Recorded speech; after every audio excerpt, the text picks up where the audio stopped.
Kumusta po kayo? Bago po ang lahat, first things first.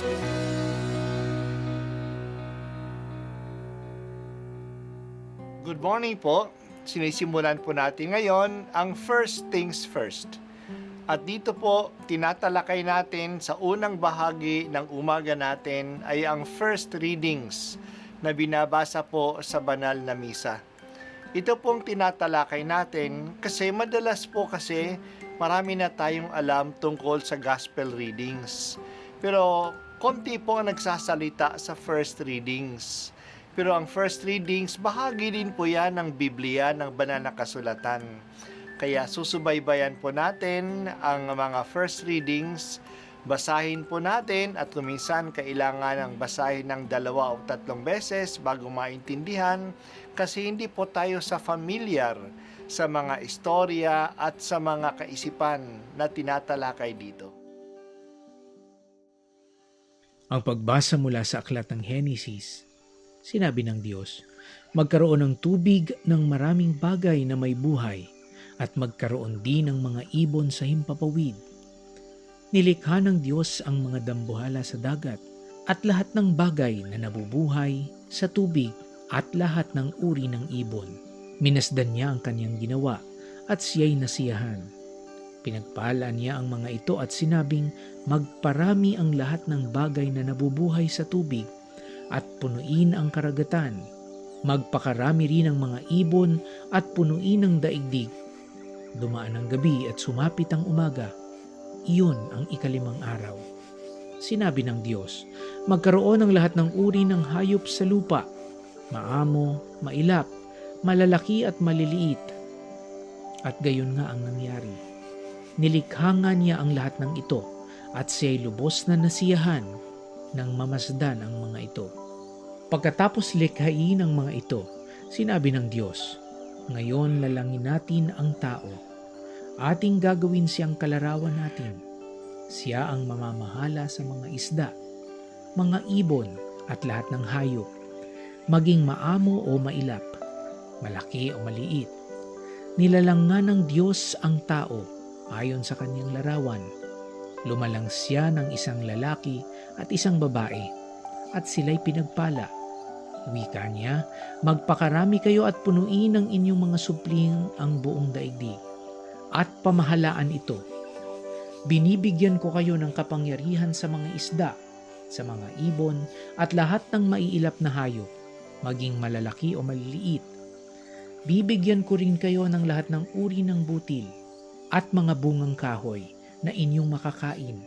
Ang lahat ng halamang luntian ay ibibigay ko naman sa maiilap na hayop, malaki man o maliit, at sa lahat ng mga ibon. At ito ang nangyari. Pinagmasdan ng Diyos ang lahat niyang ginawa at lubos siyang nasiyahan. Dumaan ang gabi at sumapit ang umaga. Iyon ang 6 na araw. Gayon nilikha ng Diyos ang lupa, ang langit at lahat ng bagay na naroroon. Sa loob ng 6 na araw, tinapos niyang likhain ang lahat ng ito at siya'y nagpahinga sa 7 araw. Pinagpala niya ang 7 araw at itinangi, sapagkat sa araw na ito, siya'y nagpahinga matapos likhain ang lahat. Ganito ang pagkalikha sa lupa at sa langit. Ang salita ng Diyos. Salamat sa Diyos.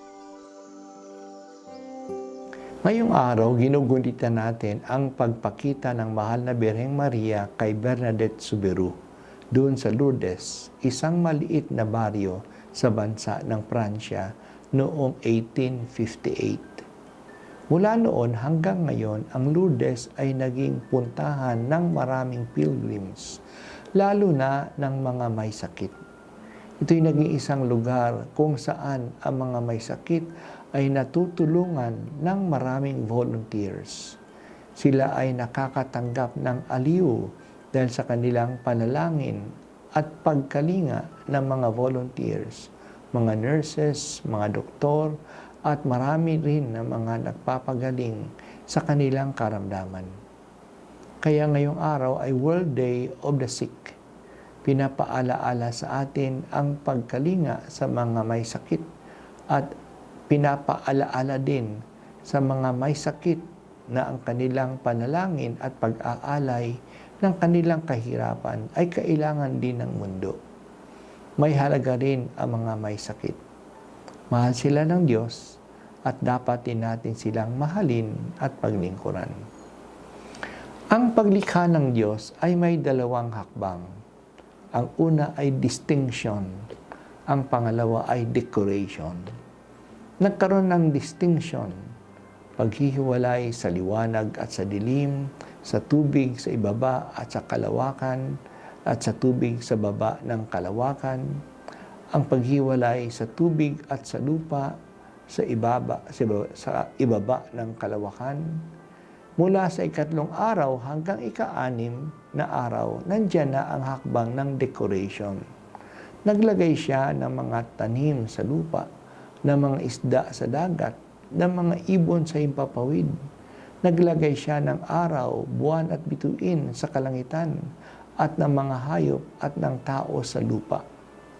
Ang lahat ng ito ay maayos ang ginawa ng Diyos at maganda. Pati siya mismo ay nagandahan sa kanyang ginawa at binanggit ng 5 beses na siya ay natuwa sa kanyang ginawa. Talaga namang maganda at mabuti ang lahat na galing sa Diyos. Binigyan ng diin sa ating pagbasa ngayon ang paglikha sa tao. May pagkakaiba na ginawa ng Diyos sa paglikha sa tao. Una, nagnilay siya.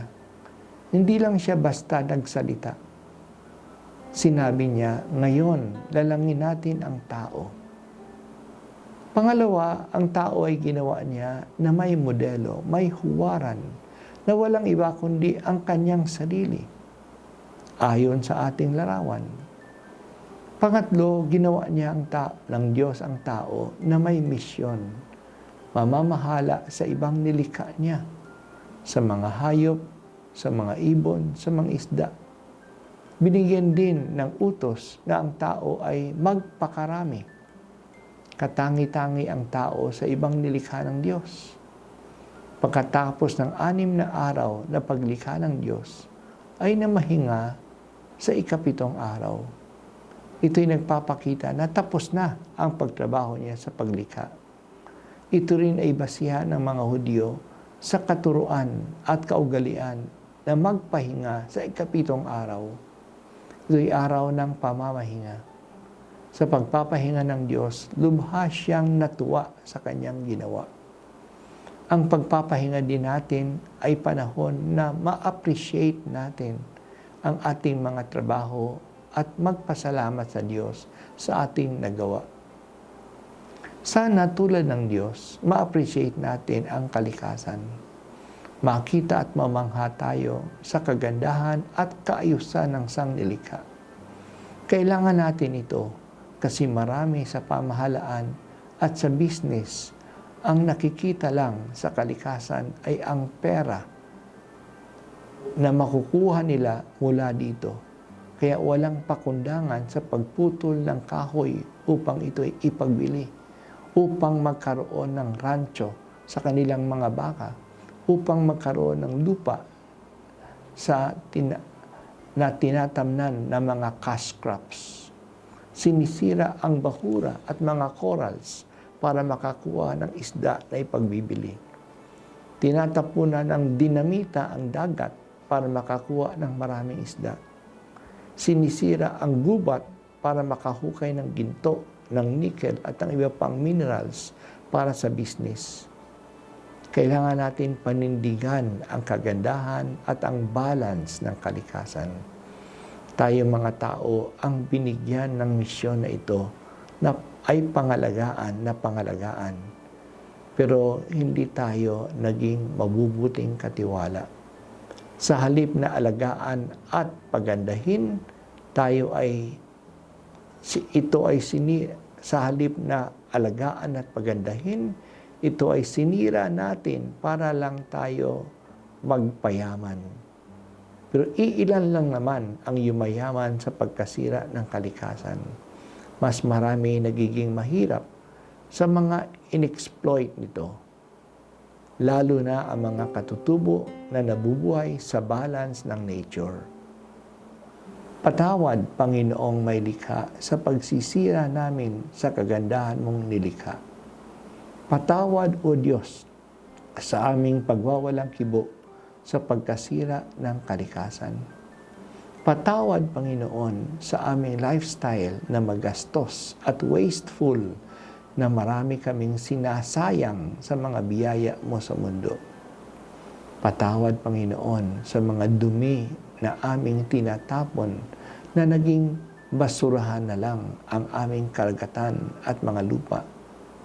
Patawad, O Panginoong Diyos.